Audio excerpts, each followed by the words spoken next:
오늘 말씀의 제목을 따라해 보시겠습니다. 원망을 내 앞에서 그치게 하리라. 네, 우리 주일 오전 예배 계속해서 성경의 순서에 따라 우리 말씀을 한 주 한 주 살펴보고 있는데요. 우리 계속해서 민수기 말씀을 살피는 중에 있습니다. 민수기의 원래 이름, 히브리어 성경의 이름은요, 베미드마르, 히브리어로 베미드마르라는 게 원래 히브리어의 이 민수기 이름입니다. 광야에서라는 뜻을 가진 그런 이름인데요. 그런데 이 히브리 성경이 이제 70인역 헬라어 성경으로 번역되면서 그 이름이 헬라어로 아리트모이, 숫자들이라는 뜻인데요. 이렇게 민수기 이름이 바뀌었어요. 지금도 영어 성경의 민수기가 numbers, 숫자들이라는 뜻이고, 우리 한글 성경에도 한자로 민수기, 백성들의 숫자를 기록한 책이다라고 이렇게 이름 붙여져 있습니다.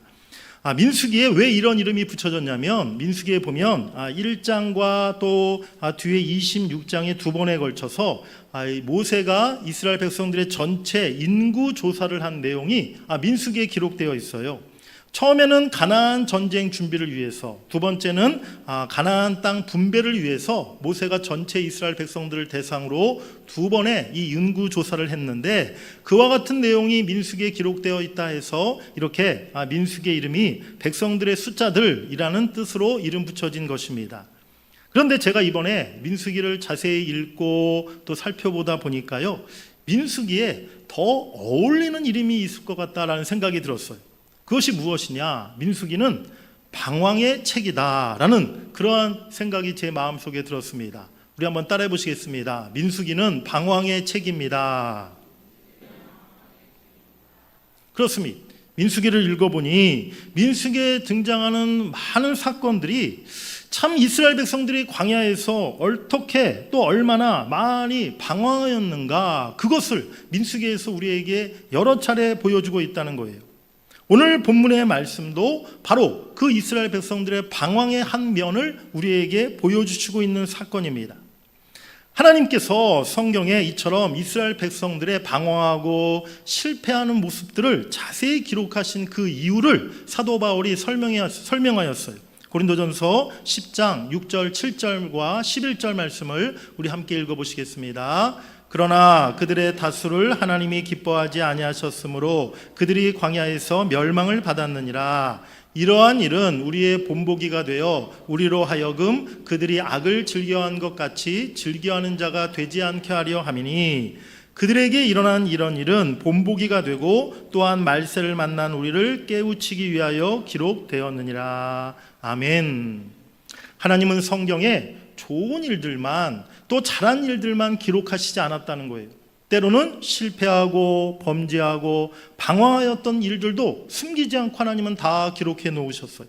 특별히 광야에서 이스라엘 백성들이 40년 동안 방황했던 그 이유를 자세하게 이렇게 성경에 기록한 이유는요, 그것을 오늘날 우리가 본보기로 삼아서 우리는 똑같은 잘못을 하지 않기를 바라는 하나님의 그 섭리가 있음을 우리가 깨달아야 될 줄 믿습니다. 지난 주일에 살펴보았던 민수기 13장 14장의 가데스 바네아에서 가나안 땅 정탐꾼을 보냈다가 이스라엘 백성들이 원망하고 불평하고 하나님을 거역했던 참으로 안타깝고 가슴 아픈 일들을 우리가 살펴보았어요. 하나님을 믿지 못하고 반역하는 이스라엘 백성들에 대해서 하나님은 너희들 모두가 가나안 땅에 들어가지 못하게 되리라 라고 선포하셨습니다. 가나안 땅을 정탐했던 그 40일의 하루를 1년으로 환산하여서 이후 40년 동안 방황하다가 너희들이 광야에서 다 죽어 소멸될 것이다 라고 하나님이 말씀하신 것입니다. 민수기 14장 마지막 부분은요, 하나님의 이 심판의 말씀을 들은 후에 이스라엘 백성들이 취한 행동을 보여주고 있습니다. 이스라엘 백성들이 겉으로는 하나님의 그 말씀을 듣고 슬퍼하고 잘못을 뉘우치는 듯처럼 보였어요. 하지만 이스라엘 백성들은 또다시 하나님의 뜻을 어기고 지극히 불순종하는 모습을 보입니다. 하나님의 그 엄중한 경고의 말씀을 들었다면 좀 자중하고 회개하고 돌이키는 그 모습을 보여야 됐을 텐데, 그들이 한 일은 무엇이냐면요, 난데없이 가나안 땅을 향해 그들이 올라가 버렸다는 거예요. 이게 무슨 뜻이냐 하면 하나님께서 지금 이스라엘 백성들에게 심판을 말씀하시지 않으셨습니까? 너희가 이제 가나안 땅에 들어가지 못할 것이고 지금부터 40년 동안 광야에서 더 방황하는 세월을 보내야 될 것이다. 그렇게 말씀하셨는데 이스라엘 백성들이요, 그 하나님의 말씀을 받아들이지 않고 우리들 힘으로 우리가 한번 가나안을 정복해 보겠다. 40년 우리는 그 시간 기다릴 수 없다. 지금 당장 가나안 땅을 향해 나아가자 하고 그들이 가나안을 향해 올라갔다는 것입니다.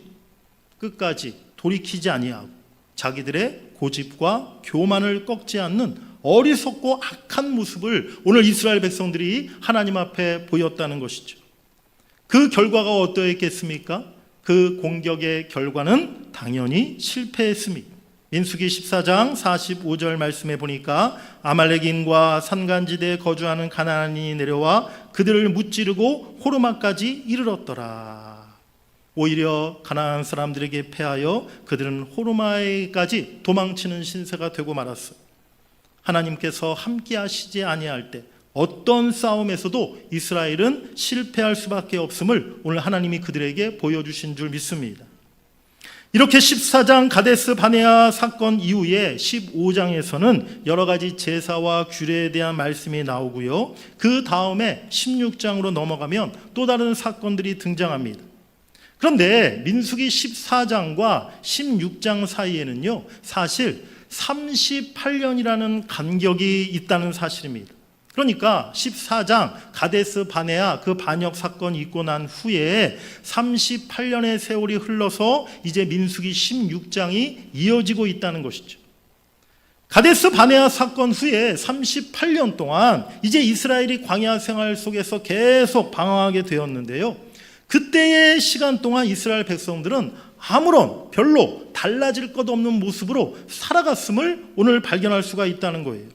계속해서 하나님께 원망하고 불평하고 순종하지 않는 모습으로 그들이 계속 38년을 광야에서 방황했던 것입니다.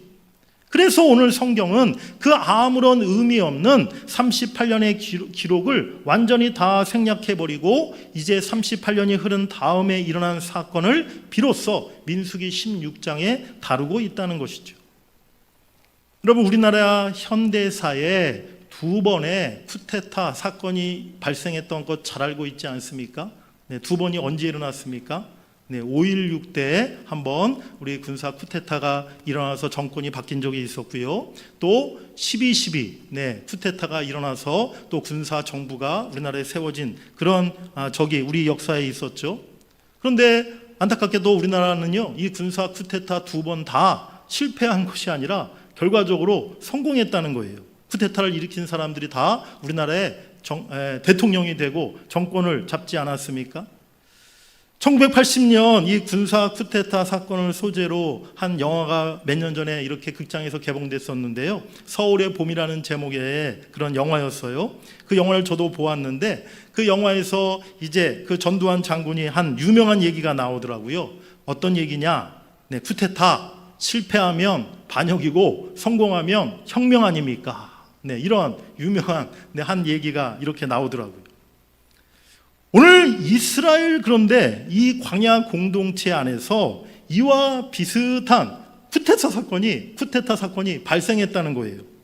오늘 어떤 사건이 오늘 민수기 16장 17장에 기록되어 있는가를 한번 말씀을 통해 살펴보고자 합니다. 우리 첫 번째로 따라해 보시겠습니다. 고라의 반란 사건. 이 쿠데타 사건, 고라라는 한 사람으로부터 시작되었어요. 우리 민수기 16장 1절 말씀을 함께 읽어보시겠습니다. 레위의 증손 고앗의 손자 이스라엘의 아들 고라와 르우벤 자손 엘리압의 아들 다단과 아비람과 벨렛의 아들 온이 당을 짓고. 지금 집안 설명이 길게 나와 있지만 간단하게 말씀드리면 이 고라라는 사람은요, 모세와 친사촌인 사람이었어요. 그리고 고앗의 손자로서 레위 지파로서 성막 봉사의 직책을 담당하던 그러한 사람이었습니다. 그런데 고라는 자신이 하는 그 성막 봉사에 만족하지 못했어요. 자신이 제사장이 되기를 원했고 나아가 모세와 같은 최고 지도자의 자리에 오르기를 고라가 원했다는 것입니다. 그것을 이루기 위해서 자신과 뜻을 같이하고 자기를 따르는 불만 세력을 모아서 당을 만들었습니다. 그 당의 이름이 무엇이냐? 자기 이름을 따서 고라당, 그런 당을 만든 거예요. 그런데 이 고라를 따르는 세력이 만만치가 않았어요. 민수기 16장 2절 말씀해 보니까 이스라엘 자손 총회에서 택함을 받은 자 곧 회중 가운데에서 이름 있는 지휘관 250명과 함께 일어나서 모세를 거스르니라 라고 말씀합니다.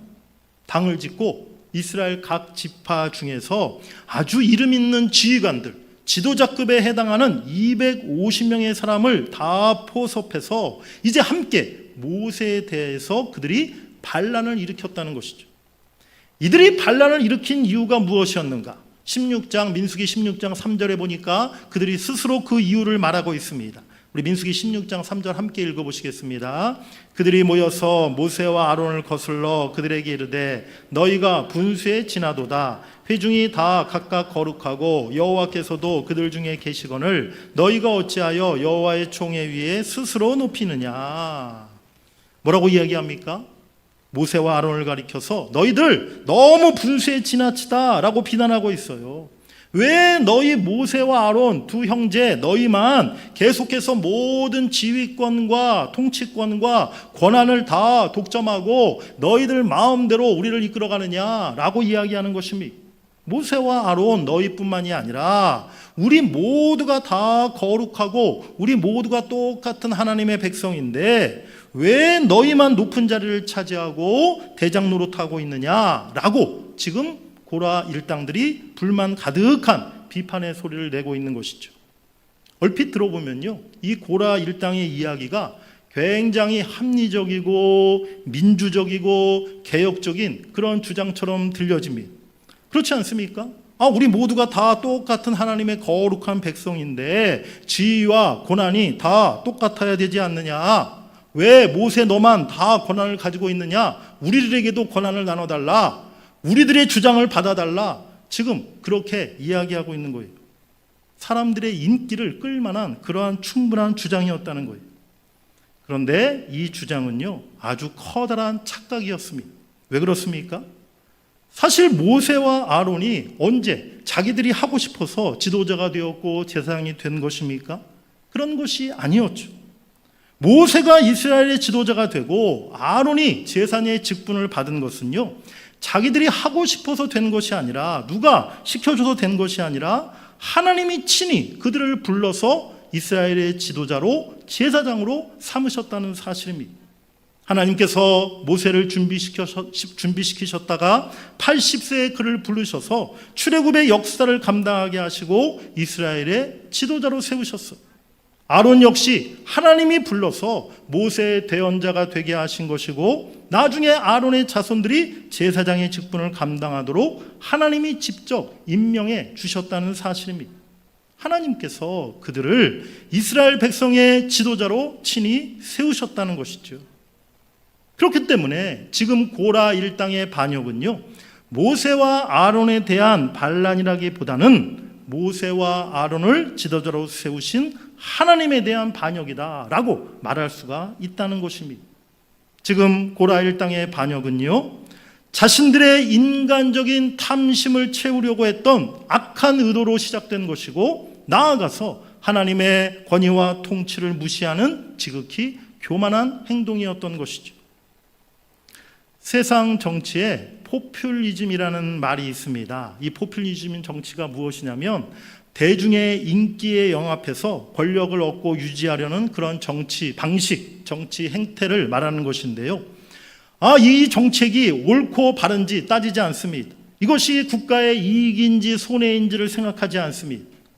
그냥 가장 먼저 생각하는 것은 당장 사람들의, 국민들의 인기를 얻기 위해서 사람들이 바라고 좋아하는 대로 정책을 펴는 것, 바로 포퓰리즘 정책이다라고 이야기해요.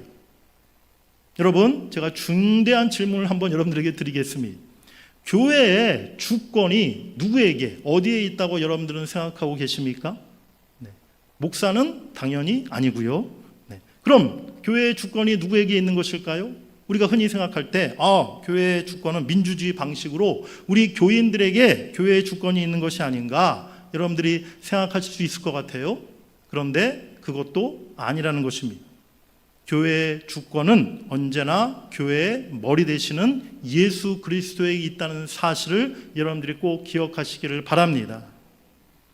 교인 절대 다수가 주장하고 원한다 할지라도 혹시라도 그 주장이 명백히 하나님의 뜻과 성경과 위배된다면 그것을 받아들이고 그것을 집행하는 것을 옳다라고 말할 수가 없다는 거예요. 서울에 우리 교단과 다른 교단에 아주 서울의 그 교단을 대표하는 큰 교회가 있습니다. 그런데 오래전에 한 벌써 7, 8년 된 것 같아요. 그 교회가 담임 목사직을 아들에게 물려줬어요. 그 교단은 아예 총회에서 담임 목사 세습을 할 수 없다 금지해 놓은 그러한 교단이었어요. 그로 인해서 그 교단 전체가 발칵 뒤집혀지고 또 그 일이 TV 뉴스에도 나오고 신문에도 나오고 많은 사람들이 그 일에 대해서 비판했습니다. 그런데 그 교회가 그 일을 끝까지 밀고 나가고 결국 그렇게 할 수 있었던 가장 큰 그 이유가 무엇이었냐면요. 교인들이 다 찬성한다. 우리 교인들 공동회에서 투표했는데 90% 이상 아들에게 물려주는 것을 다 동의하고 찬성했다. 그 이후로 그 교회가 그 일을 끝까지 밀고 나갔다는 거예요. 제가 얼마 전에 한 아는 목사님에게 들은 정말 충격적인 제가 얘기를 들은 적이 있어요.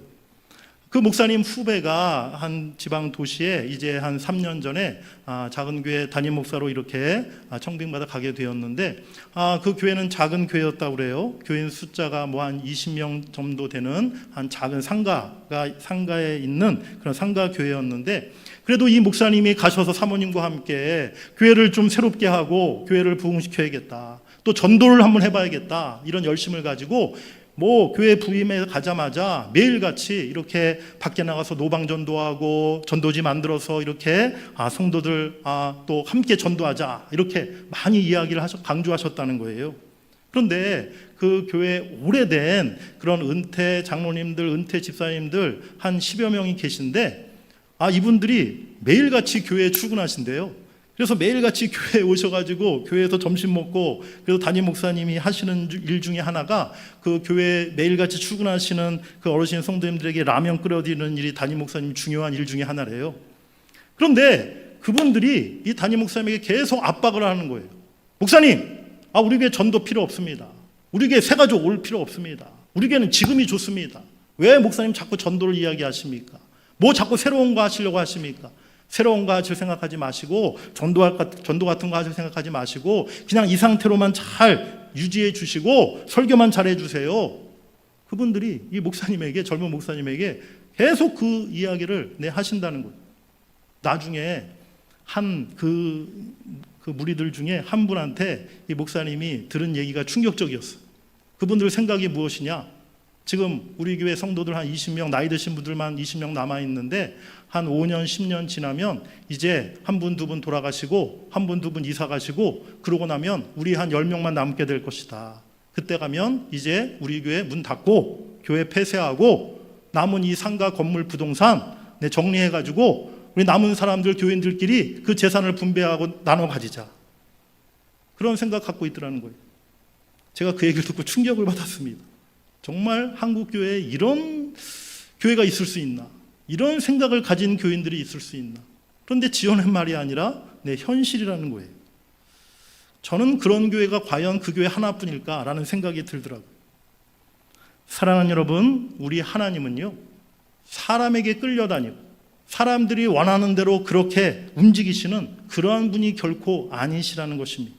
하나님은요, 하나님의 계획과 뜻대로 모든 일을 진행하시고 또한 그 모든 일을 위해서 필요한 사람들을 세우시고 그들에게 사명을 맡기실 뿐만이 아니라 그 일을 친히 이뤄가시는 하나님이신 줄 믿습니다. 사람들이 자기들 생각대로 무엇을 한다 할지라도 하나님은 그것에 이끌려 교회를 이끌어 가시지 않는다는 사실입니다. 오늘 하나님은 고라 일당의 반란에 대해서 분명한 심판을 내리셨어요. 갑자기 땅바닥이 갈라지면서 땅이 입을 열어서 그 모든 반역자들과 그들의 집과 그들에게 속한 사람들, 재물들까지 다 삼켜버렸습니다. 그리고 고라의 반역에 함께했던 250명의 지휘관 역시 하나님으로부터 불이 나와서 그 불에 모두 다 죽고 말았어요. 오늘 하나님의 이 심판의 모습은 하나님의 권위와 하나님의 주권에 도전하는 것이 얼마나 무서운 결과를 초래하는가를 확실히 보여주고 있습니다. 그런데 고라 일당의 이 반역 사건 후에 백성들의 태도가 달라지지가 않았어요. 백성들은 고라 일당이 하나님의 심판으로 죽임을 당하고 나서 오히려 모세와 아론을 원망하고 모세와 아론을 대적합니다. 이스라엘 백성들은 그들의 죽음을 목도하고 나서도 그것이 하나님의 심판임을 알지 못하고 오히려 그 책임을 모세와 아론에게 전가했다는 거예요. 얼마나 그들이 세상의 인간적인 생각, 인간적인 관계, 세상의 정분, 여기에 얽매여서 영적인 일에 얼마나 무지했는가를 잘 보여주고 있는 그러한 장면입니다. 지도자를 불신하고 하나님의 권위에 도전하는 이 악한 백성들을 하나님께서 이번에 연병으로, 전염병으로 심판하셨어요. 그 심판이 진행되는 도중에 모세와 아론이 제단에 불을 향로에 담아서 향을 피우고 하나님 앞에 속죄의 기도를 드렸습니다. 하나님이 받으시고 그 전염병을 멈추셨어요. 하지만 이미 연병으로 죽은 자가 14,700명이나 되었다 성경은 기록하고 있습니다. 오늘 고라 일당의 이 반역 사건과 백성들의 이 또한 난동 사건이 있고 난 후에 오늘 민수기 17장 말씀이 이어지고 있습니다. 16장에 이 사건의 여파가 이스라엘 공동체 안에 계속 남아 있었던 거예요. 백성들 중에는 아직도 아론의 제사장직에 대해서 부정적인 또 의심하는 태도를 보이는 사람들이 있었어요. 그래서 하나님께서는 작정하시고 원망과 불평으로 가득한 백성을 교훈하시고자 새로운 한 명령을 내리십니다. 우리 크게 두 번째로 따라해 보시겠습니다. 아론의 쌍난 지팡이. 하나님이 모세를 통해 어떤 명령을 내리셨는가? 오늘 본문 민수기 17장 2절 3절 말씀을 함께 읽어보시겠습니다.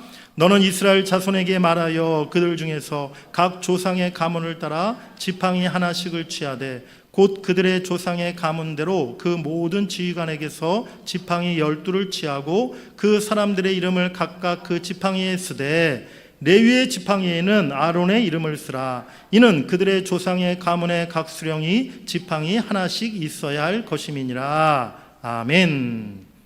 이스라엘 12지파 지파별로 지팡이 하나씩을 취하게 하셨습니다. 그리고 그 지팡이에다가 각 지파의 가장 우두머리 지휘관의 이름을 쓰게 하셨어요.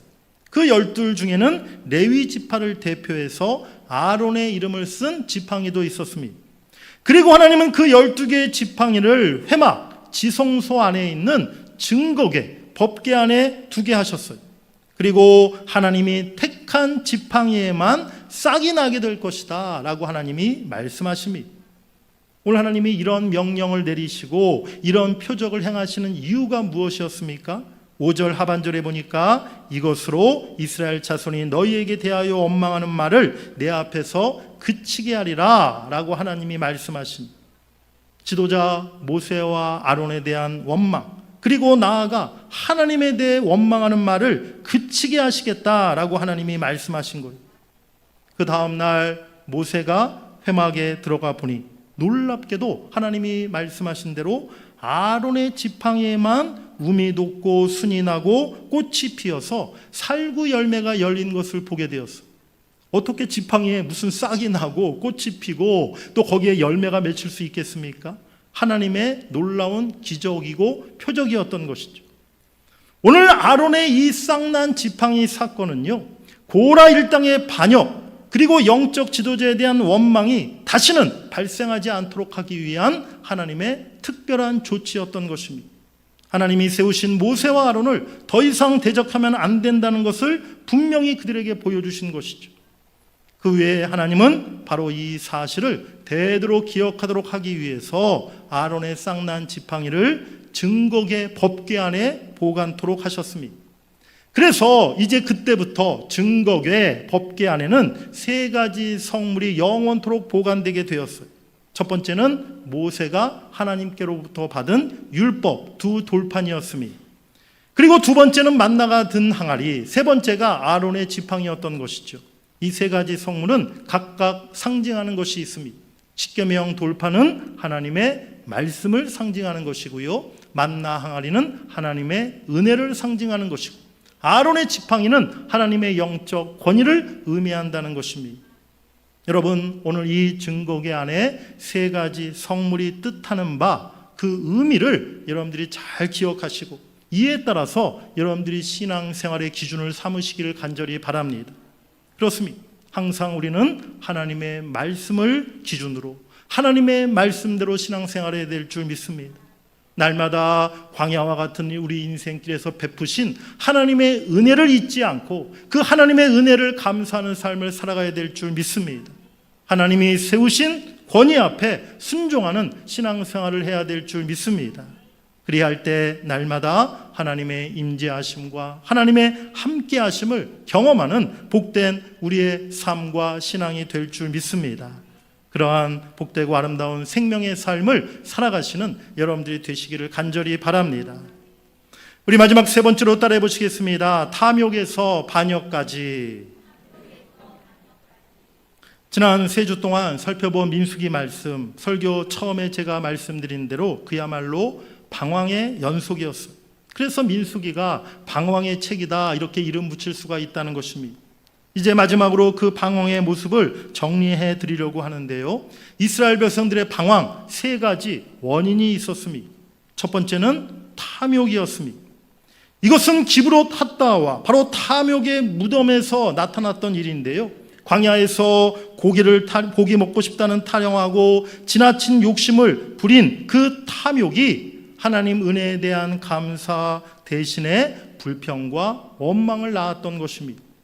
그리고 두 번째로 부정적인 태도와 불신이었습니다. 가데스 바네아에서 12정탐꾼 사건을 통해서 이스라엘은 눈앞의 현실만을 보고 부정적인 태도와 하나님에 대한 불신의 마음을 가졌던 것이죠. 세 번째가 반역이었습니다. 결국 하나님에 대하여 정면으로 도전하고 반역을 그들이 일으켰던 것입니다. 여러분, 죄라는 것이 참 무서운 게 무엇이냐면요, 아주 처음에 작았던 참 그 죄의 씨앗이 가만히 그것을 놔두면 30배, 60배, 100배로 죄가 자라게 된다는 사실입니다. 말씀의 은혜만, 우리 예수님이 옥토에 좋은 씨앗이 떨어지면 30배, 60배, 100배의 결실을 맺게 되리라 라고 비유로 말씀하신 게 있지 않습니까? 말씀의 은혜만 30배, 60배, 100배로 자라는 게 아니라 반대로 죄의 씨앗도 가만히 놔두면 30배, 60배, 100배로 자라게 된다는 거예요. 처음에 이스라엘 백성들의 이 죄는요, 그저 광야에서 고기 좀 먹고 싶다는 작은 욕심에서 시작되었어요. 그런데 그 욕심을 가만히 내버려 두었더니 그 욕심이 커져서 불평과 원망으로 자랐습니다. 그 불평과 원망이 점점 더 커져서 하나님을 신뢰하지 못하는 불신앙으로 발전하고 말았어요. 결국 그 불신앙이 하나님의 권위에 도전하는 반역죄까지 이르게 되었다는 사실입니다. 사랑하는 여러분, 신앙생활 하면서 찾아오는 사탄의 작은 시험을 여러분들이 절대 가볍게 여기지 마시기를 바랍니다. 그 작은 죄의 씨앗을 방치해 놓으면 후에 돌이킬 수 없는 결과를 낳을 수도 있다는 것을 여러분들 꼭 기억하시기 바랍니다. 내 마음에 찾아오는 작은 욕심, 작은 불평, 작은 불신까지도 우리가 그것을 경계하고 물리칠 수 있어야 될 줄 믿습니다. 가나안 땅을 눈앞에 두고 40년간 방황하다가 결국에 광야에서 모두 다 죽음을 맞이하게 된 출애굽 1세대 백성들, 꿈에 그리던 약속의 땅, 그 가나안 땅 밟아보지도 못하고 광야에서 쓸쓸하게 죽음을 맞이했던 그 이스라엘 백성들, 그들의 마음과 심정이 어떠했을까? 제가 이번 주 설교를 준비하면서 가만히 생각해 보았어요. 가나안 땅을 눈앞에 두고 그 축복의 땅을 코앞에 두고 그 땅 밟아보지도 못하고 그 사막과 같은 광야에서 쓸쓸히 죽음을 맞이했던 그들의 마지막 심정이 어떠했을까? 마지막 눈물 감으면서 그들이 어떤 생각을 했을까? 정말 그 40년의 광야 생활이 너무너무 후회에 막심하고 너무나 한스럽고 너무나 스스로 부끄러운 마음이 들지 않았을까? 라는 생각이 들었어요. 에이든 토저 목사님이 쓴 신앙의 기초를 세워라 라는 책에 이러한 부분이 있습니다. 제가 한번 읽어드리겠습니다. 죄는 낭비로서 하나님의 모든 보물 가운데 가장 귀중한 보물을 없애는 무섭고 비참한 낭비이다. 사람은 자기 죄로 인해 자신에게 주어진 가장 소중한 것을 잃게 된다. 그리하여 마침내 영혼의 순간에 봉착했을 때 사방을 둘러보면 자기 영혼과 생명과 평안과 신비로운 인격과 자신에게 소중하고 영원한 것까지 모두 잃어버린, 돌이킬 수 없이 엄청난 것을 잃어버린 한 낭비자를 발견할 것이다. 여러분, 죄가 이렇게 무서운 것입니다. 죄는 우리 인생에, 우리 삶의 가장 중요한 것을 낭비해 버리게 만들고 그것을 영원히 잃어버리게 만드는 결과를 낳는다는 것입니다. 내 영혼도 생명도 평안도 인격도 내 가장 소중한 그 영원한 생명도 다 잃어버리게 만드는 것이 바로 죄라는 사실을 우리가 잊지 말아야 될 줄 믿습니다. 우리 모두가 단 한 번의 인생을 살아가지 않습니까? 지울 수도 없고 반복할 수도 없는 한 번뿐인 인생을 살아가요. 그 한 번뿐인 인생 가운데 우리가 별것도 아닌 그 쓸데없는 욕심 때문에, 또 교만한 마음 때문에, 나의 인간적인 생각 때문에 늘 미워하고 시기하고 불평하고 원망하고 거역하고 불순종하기를 반복하는 그러한 삶을 살아간다면 훗날 얼마나 후회 막심한 인생이 되고 말겠습니까? 천국 문 앞에 섰을 때 주님 앞에서 얼마나 내 자신이 부끄럽겠습니까? 어떤 분은 이렇게 변명처럼 이야기하십니다. 아무리 결심하고 노력해도 제가 잘 안 돼요. 제가 믿음이 없기 때문이에요. 제 마음이 약하기 때문이에요. 마음은 원이로되 육신이 약하기 때문이에요. 그런 이야기들을 하세요. 여러분, 혹시 2020년도 올림픽 때 우리나라 여자 배구 경기를 기억하시나요? 그때 아주 스타 선수였던 우리나라 대표 배구 선수였던 김연경 선수의 유명한 말이 있어요.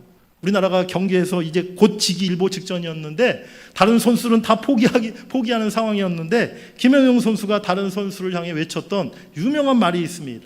그 유명한 말이 무엇이냐? 화면을 한번 보여주시기 바랍니다. 네, 해보자. 후회하지 말고. 네, 김연경 선수가 그렇게 선수에게 외쳤던 말이라는 거예요. 이 말에 다른 선수들이 용기를 내서 그 지기 일보 직전 경기를 뒤집어서 역전승을 거두어서 우리나라가 4강에 진출했다는 것이죠. 여러분, 우리가 안 된다고만 하지 말고 해봐야 될 줄 믿습니다. 믿음으로 살아보자. 말씀대로 살아보자. 순종하며 살아보자. 우리가 할 수 있는 줄 믿습니다. 왜 우리가 안 됩니까? 우리 안에 성령님이 계시고 예수님이 계시기 때문에 우리가 얼마든지 할 수 있는 줄 믿습니다. 이제 우리 신앙생활에서 원망과 불신이 다 그쳐지고 믿음과 감사와 순종의 삶만이 남기를 간절히 원합니다.